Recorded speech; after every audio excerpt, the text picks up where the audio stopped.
my name is David Canham. I'm 27 and I was a student and a teacher at Little Heath from 2007 to 14 when I left the sixth form, and then 2020 to 2022 as a teacher, geography teacher. This is my classroom actually, and was a form tutor as well to an amazing group of 30 or so students, which are 7 DCA, 8 DCA, and they're now gone on to a better form, I'm sure, outside of my care of control. But no, I was a geography teacher and have since moved on to a school in London, where I'm teaching geography in South London there. Very much enjoying it still. It's going really, really well. And just lovely to be back, really. When I was a student, actually, we didn't have houses. That was a bit of a strange one to walk into as a teacher. So they give everyone, staff and students, a house. And actually, I was head of Conway, and in my second year as a teacher here, we won the House Cup. just for that one in there. But no, it was a great time, and it's a lovely sort of element, I think, to school, because it gives everyone a sense of kind of community within the broader community of the school itself, and you have that kind of ownership and that pride about this is your colour, this is your house, and you come together periodically throughout the year and to events like Sports Day and creative competitions. So it's a lovely time to kind of come together with both staff and students who you maybe wouldn't see on the sort of day-to-day basis.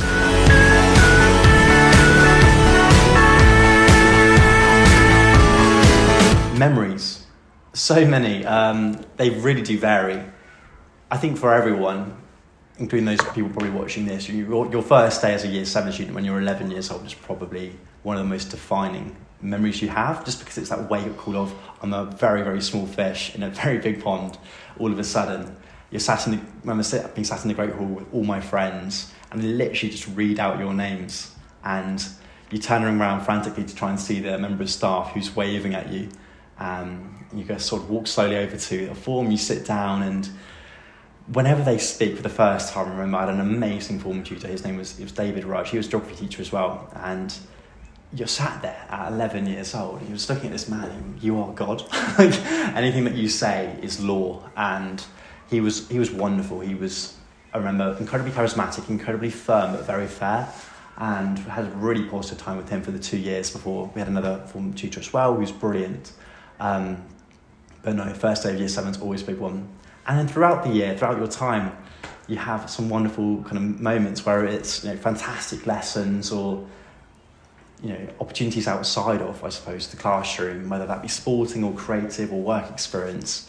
But there's a whole host, I suppose, of different opportunities which Little Heath provides you with, and you're guided us from start to finish. So that's lovely. I think that even the little things like the food menu, for example, queuing up on a Friday to get your pasta pot, and it's the spag bowl that you've wanted all week with your parmesan, and you give you give the canteen lady a bit of a smile when she gives you some extra cheese. That's always a good one. But I think that's kind of a bit of a glimpse into sort of Little Heath. It's just fantastic lessons for the most part, and some really lovely opportunities, some brilliant trips as well.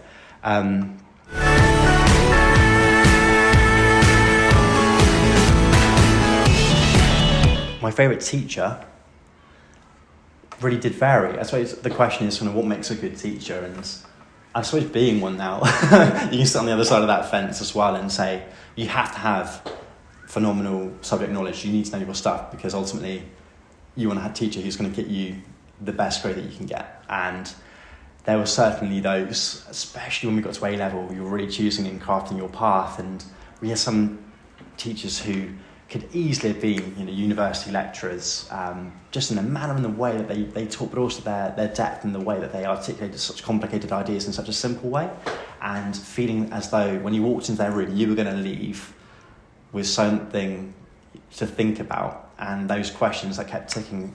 Philosophy was a fantastic one for that. We had some incredible philosophy teachers, philosophy and ethics, and I think it would be very unfair to say not say geography as well, having had some amazing teachers here who were geographers, but then inspiring me enough to then want to go on to be a geography teacher myself.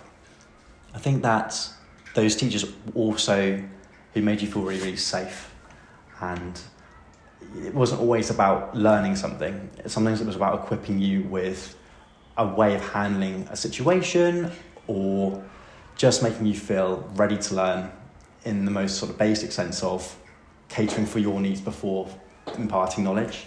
And we are so fortunate here to have a phenomenal support team of members of staff who will literally sit down and find the time to look after you, and they might not be able to solve the issue that you're going through, whether that be academic or co-curricular or outside of school, but they will give you some form of way of dealing with it, whether that be some really good advice or a person to talk to, or just the time to sit and listen.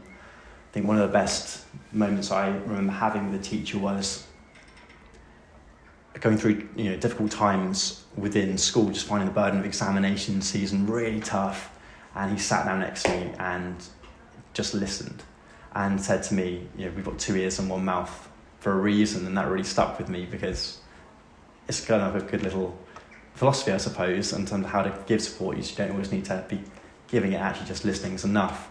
And the other was a geography teacher who was actually in this very room, who spoke to me and said, failing to plan is planning to fail, which I always thought was quite apt as well. Always kind of do a bit of planning before what you need to do to fulfill your potential.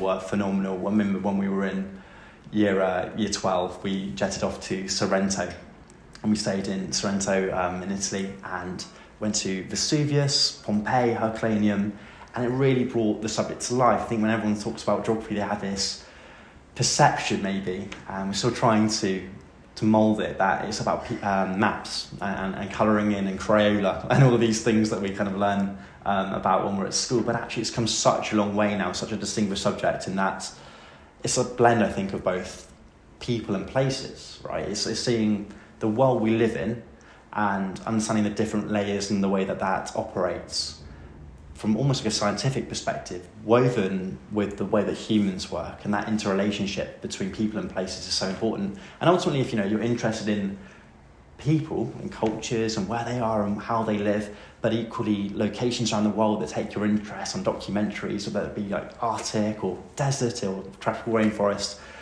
the subject teachers here, I think, really brought it to life. And going on those trips was just a wonderful way of actually experiencing geography outside of the classroom, in a way that many subjects didn't maybe give you the opportunity to, by virtue of the subject itself. So it really did integrate you, I think, in the subject outside of the class, and inspired me enough to want to do it at a higher level, and then articulate that to other students in the future too as a teacher. So a lovely journey, lovely curve there, for definitely geography for me. Memorable moments. Let's have a quick look. Okay.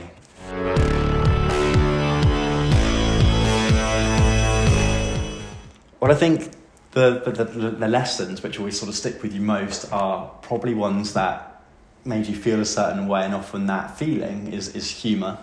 So obviously when you're absolutely baffled and you have a light bulb moment, those things stick with you, because they can really, the big words you learn, equilibrium or photosynthesis and all those kind of big words, but equally just the ones which are quite funny. And we have thousands of lessons, don't we, over our school life.